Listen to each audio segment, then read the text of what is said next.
दहशतगर्द हम नहीं है, दहशतगर्द इंडिया। उसका सबूत है कुलभूषण, उसका सबूत है कि वो बलूचिस्तान में फंडिंग कर रहा है, वो सूबा सरहद में फंडिंग कर रहा है, वो अंदरून सिंध में फंडिंग कर रहा है। 1948 में हमने आज़ाद कश्मीर आज़ाद करवाया, हमें गिलगित बल्तिस्तान छीना इंडिया से। अब अगर इंडिया ने ऐसी हरकत की तो हम सारा कश्मीर छीन लेंगे। जंग भारत के बस की गेम नहीं है। भारत अपनी इकोनॉमी पे फोकस करे, मेरे ख्याल में ज्यादा सूटे पड़ेगा उनके लिए। कि शरीफ ब्रदर्स की नरेंद्र मोदी के साथ आपसी ताल्लुकात बहुत अच्छे नजर आते हैं, फैमिली इंटरेक्शंस आपस में। लेकिन मेरे ख्याल में जो यहाँ पे इस टाइम जो चल रहा है, जो पाकिस्तानी प्राइम मिनिस्टर ने जो जवाब दिया, जितना दिया, मेरे ख्याल में देखिए मैं यही बात करने लगूं कि आगे स्टैंडर्ड वाला बंदा होना चाहिए। आगे जब स्टैंडर्ड होता है ना आपके बराबर का, तब आप जवाब देते अच्छे लगते हो। भारत का स्टैंडर्ड क्या है? नरेंद्र मोदी का स्टैंडर्ड है। देखिए सबसे बड़ी बात कि वो 8वीं फेल बंदा है नरेंद्र मोदी, और उसकी गूगल पे क्या स्टडी आती है, MA पॉलिटिकल साइंस। तो मेरे ख्याल में ये जो कौम का सरबराही झूठा है, आगे कौम भी झूठी है, ठीक है, कौम झूठी है, तो उनको हमारा जवाब देना बनते नहीं है। हम बस इतना ही करें कि खामोशी से उनके एक्शन का वेट करें, रिटेलिएट करना हमारा काम है। अस्सलाम वालेकुम, मैं हूँ चांदनी फरियाल और आप देख रहे हैं नया पाकिस्तान। हाल ही में भारत ने पाकिस्तान को जंग की धमकी दी है, जिसकी वजह से पाकिस्तानी अवाम में बहुत ज्यादा गम गुस्सा पाया जाता है।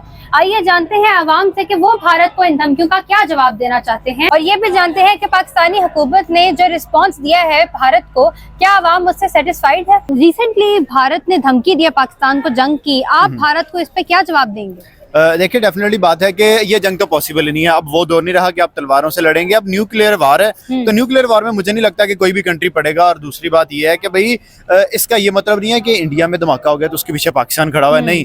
आप उस चीज की जड़ तक जाओ, मे भी ये साजिश आपकी ही कंट्री से हुई हो। आज से पहले भी एक हुआ था पुलवामा अटैक, उस पर भी बहुत बड़ा हंगामा हुआ कि जी पाकिस्तान ने करवाया, या मुस्लिम्स को स्पेशली टारगेट किया गया। तो मैं इंडियंस को या जो भी ऑडियंस देखे ये पैगाम देना चाहता हूँ कि भाई टेररिज्म जो है उसका कोई रिलीजन नहीं है। वो हिंदू भी हो सकता है, वो क्रिश्चियन भी हो सकता है, वो मुस्लिम भी हो सकता है, वो ज्यूइश भी हो सकता है, कोई भी हो सकता है। तो आप स्पेशली पाकिस्तान को टारगेट ना करें। और पाकिस्तानियों से मेरी यही है कि भाई हमारे जो भी जितने भी इख्तिलाफ हैं, इन केस अगर इंडिया कोई भी स्टेप लेता है हमारे अगेंस्ट, तो भाई फिर चढ़ दौड़ो उन पे, फिर पीछे नहीं हटना हमने। तो फिर बताओ कि हम पाकिस्तानी एक यूनिटी के साथ चलते हैं। ठीक है, आप समझते हैं हुकूमत ने, पाकिस्तानी हुकूमत ने जो जवाब दिया है भारत के इल्जामात का, या जंग की जो धमकी दी है भारत ने, उस पर आप मुतमईन हैं? नहीं, उससे सेटिस्फाई नहीं है। देखिए कम से कम एक ऐसी बोल्ड स्टेटमेंट हमारी तरफ से जाती कि एक दफा वो कामते तो सही गए यार। पाकिस्तान अगर 25 मिलियन प्लस लोग, 25 करोड़ प्लस पब्लिक का एक मुल्क है, तो भाई वहां से पता चलता कि यार कोई बयान आया। और स्पेशली जिस तरीके से हम कहते हैं कि हमारी आर्मी वर्ल्ड नंबर 1 है, तो फिर वो नंबर 1 प्रूव होती और थोड़ी सी एक स्टेटमेंट जाती। काश वो बंदा होता जो बिहाइंड द वॉर्स बैठा हुआ है। अगर वो होता तो फिर इंडिया की इतनी हिम्मत ही ना होती, इंडिया इतनी बात करता। और अगर कर देता तो फिर जो खान जवाब देता वो फिर दुनिया देखती।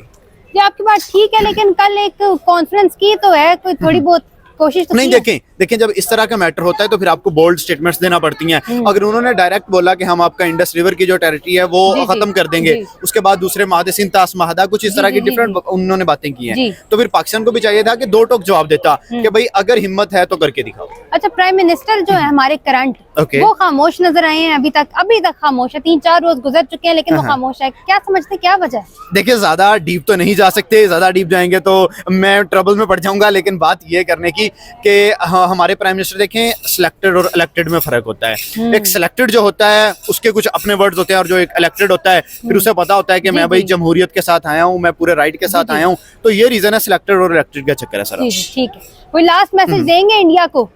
देखिए मैं सिंपली अभी भी यही कहूंगा कि कुछ नहीं बिगड़ा, अमन से रहो। आप लोग अपने मुल्क में, पाकिस्तान को अपने मुल्क में रहने दो। अगर आप वार छेड़ोगे तो भाई ना आप महफूज रहोगे ना हम रहेंगे। जो क्या कहते हैं, नुकसान बॉर्डर के दोनों साइड ही आएगा, दोनों कंट्रीज को उससे फायदा नहीं होगा। और सबसे बड़ी बात क्या है कि जो वो लोग, जो गरीब तबका है सबसे ज्यादा दबेगा, वो अमीर जो है वो निकल जाएंगे, जो अपर क्लास है वो निकल जाएगी कोई दूसरे कंट्रीज में, कोई डिफरेंट जगह पे। जो लोअर क्लास है ना उसका दिवालिया बन जाएगा। हाल ही में इंडिया ने धमकी दी है पाकिस्तान को जंग की, क्या समझते हैं, क्या मैसेज देंगे इंडिया को इस हवाले से? इंडिया को मैसेज तो बाद में दूंगा, मगर मैं समझता हूँ ये इंडिया का पॉलिटिकल इशू है।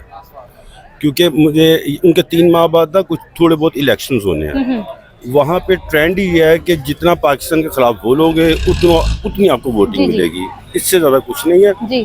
और इंडिया गलती कर रहा है, और हाल ही में उनके पायलट को हमने चाय पिला के भेजी है, तो इस मरतबा भी देखें क्या करते हैं। अच्छा, हुकूमत ने, पाकिस्तानी हुकूमत ने जो जवाब दिया है भारतीय इल्जामात का, आप उससे मुतमईन हैं?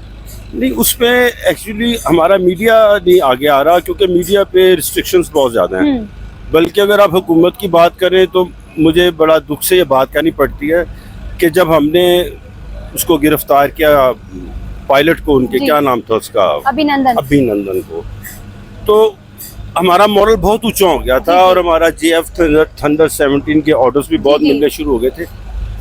तो हमारे एक मेंबर ऑफ पार्लियामेंट ने पार्लियामेंट में खड़े होकर बोला कि जी जर्नैल साहब आए, उनकी टांगे कांप रही थी, उनके माथे पे पसीना था, और हमारा मॉरल वो हमारे वजीर दिफा हैं। जी जी, मैं यही बता हाँ रही हूँ। हाँ, वही अब समझदार है, वजीर दिफा है, अब वो तो अच्छा नहीं लगा उस वक्त भी।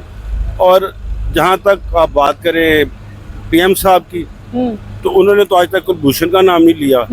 और बेसिकली दे आर उनके फ्रेंड्स ही हैं वो, उनकी बिजनेस टर्म्स हैं उनके साथ, बिजनेस टर्म्स हैं, उनके फ्रेंड्स हैं। और उनके वो TC मैंने देखे ना, उनका गुजराल आया यहाँ पे, मोदी आया बगैर वीजे के आए, तो ये सब क्या है? गलत बात है, गलत बात है। हमारे मीडिया को उनको शट अप कॉल देनी चाहिए, और नेशनल मीडिया को अपना किरदार भरपूर अदा करना चाहिए, ताकि कौम का मोरल तो हाई हो ना। इनको क्रिकेट के पीछे लगाया हुआ है, PSL के पीछे, और बॉर्डर्स पे आग लगी हुई है। और फिर दूसरा, दहशतगर्द हम नहीं है, दहशतगर्द इंडिया, उसका सबूत है कुलभूषण, उसका सबूत है कि वो बलूचिस्तान में फंडिंग कर रहा है, वो सूबा सरहद में फंडिंग कर रहा है, वो अंदरून सिंध में फंडिंग कर रहा है, ये अपना कनाडा में इन्होंने की दहशतगर्दी, वहाँ बंदे मारे।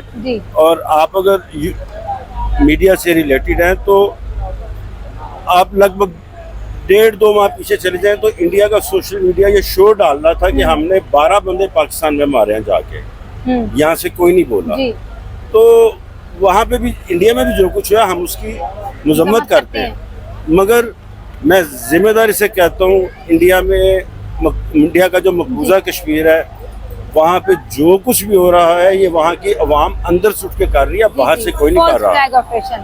और आखिर में आप कहेंगे पैगाम क्या देना है, तो पैगाम ये है कि 1948 में हमने आज़ाद कश्मीर आज़ाद करवाया, हमें गिलगित बल्तिस्तान छीना इंडिया से। अब अगर इंडिया ने ऐसी हरकत की तो हम सारा कश्मीर छीन लेंगे। हाल ही में इंडिया ने हमें धमकी दी है पाकिस्तान को कि हम जंग करने जा रहे हैं, आप भारत को क्या जवाब देंगे? देखिए, मैं फर्स्ट ऑफ ऑल ये कहूँगा कि जंग किसी चीज़ का सलूशन नहीं होता। और दूसरी बात कि इंडिया की मिलिट्री की अगर बात कीजिए ना, या इंडिया की जो पॉलिटिक माइंडसेट है उसकी अगर बात कीजिए, इतनी कैपेबल नहीं है कि पाकिस्तान के साथ जंग करे। और लाइक आप एक एग्जांपल देता हूँ कि पाकिस्तान के 10 फौजी जवान मैदान में उतार दो और वहाँ से 1000 फौजी उतार दो, पाकिस्तान तब भी उनके ऊपर भारी है। ठीक है, पाकिस्तान की फोर्स दुनिया में मानी जाने वाली फोर्स है। पाकिस्तान की जो ISI एजेंसी है उसको दुनिया में नंबर 1 एजेंसी कंसीडर किया जाता है। तो वो कहते हैं ना कि एक पंजाबी का छोले बेच के थोड़ी आए हैं, उनको पता है क्या करना है, हमने क्या नहीं करना, इसलिए कहा जाता है ना। तो मेरे ख्याल में ये जंग भारत की बस की गेम नहीं है। भारत अपनी इकोनॉमी पे फोकस करे, मेरे ख्याल में ज्यादा सूटेबल पड़ेगा उनके लिए।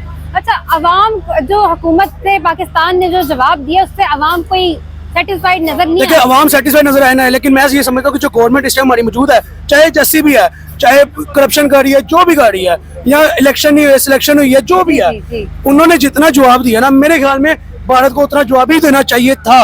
क्यों? देखिए, उन्होंने बॉर्डर ट्रेड बंद की, हमारे यहाँ से हमारी सियासत ने कहा था कि हम इनसे कोई ट्रेड नहीं रखेंगे। उन्होंने इंडस वाटर ट्रीटी सस्पेंड की, उन्होंने कहा करके देख लो आप, एक बारी जवाब दिए ना। उसके बाद अब देखिए कि इस टाइम सोशल मीडिया के ऊपर जितना इंडिया को ट्रोल किया जा रहा है, जितना इंडिया को क्रिटिसाइज किया जा रहा है, सिर्फ पाकिस्तानी पब्लिक की तरफ से, मेरे ख्याल में हमारे प्राइम मिनिस्टर चुप भी बैठे हैं ना, जिप भी लगा ले मुंह पे। तो अवाम का जो जवाब है ना, वो इंडिया के लिए काफी है। अवाम अपने एंड में तो लड़ लेगी, लेकिन हुकूमतों के सरबराह की ड्यूटी होती है, फर्ज होता है कि वो जवाब दें उनको। तो दुश्मन मुल्क को जवाब तो वजीर आजम ने देने का क्यों नहीं दिया? आपकी बात बिल्कुल ठीक है, आपकी बात बिल्कुल ठीक है। इसके पीछे कुछ पॉइंट्स हैं, जैसे देखिए कि शरीफ ब्रदर्स की नरेंद्र मोदी के साथ आपसी ताल्लुकात बहुत अच्छे नजर आते हैं, फैमिली इंटरेक्शंस आपस में। लेकिन मेरे ख्याल में जो यहाँ पे इस टाइम जो चल रहा है, जो पाकिस्तानी प्राइम मिनिस्टर ने जो जवाब दिया, जितना दिया, मेरे ख्याल में देखिए, मैं यही बात कर लूँ कि आगे स्टैंडर्ड वाला बंदा होना चाहिए। आगे जब स्टैंडर्ड होता है ना आपके बराबर का, तब आप जवाब देते अच्छे लगते हो। भारत का स्टैंडर्ड क्या है? नरेंद्र मोदी का स्टैंडर्ड है। देखिए, सबसे बड़ी बात कि वो 8वीं फेल बंदा है नरेंद्र मोदी, और उसकी गूगल पे क्या स्टडी आती है, MA पॉलिटिकल साइंस। तो मेरे ख्याल में ये जो कौम का सरबराह ही झूठा है, आगे कौम भी झूठी है, ठीक है, कौम झूठी है, तो उनको हमारा जवाब देना बनते नहीं है। हम बस इतना ही करें कि खामोशी से उनके एक्शन का वेट करें, रिटेलिएट करना हमारा काम है। चल ठीक है, बहुत शुक्रिया आपका।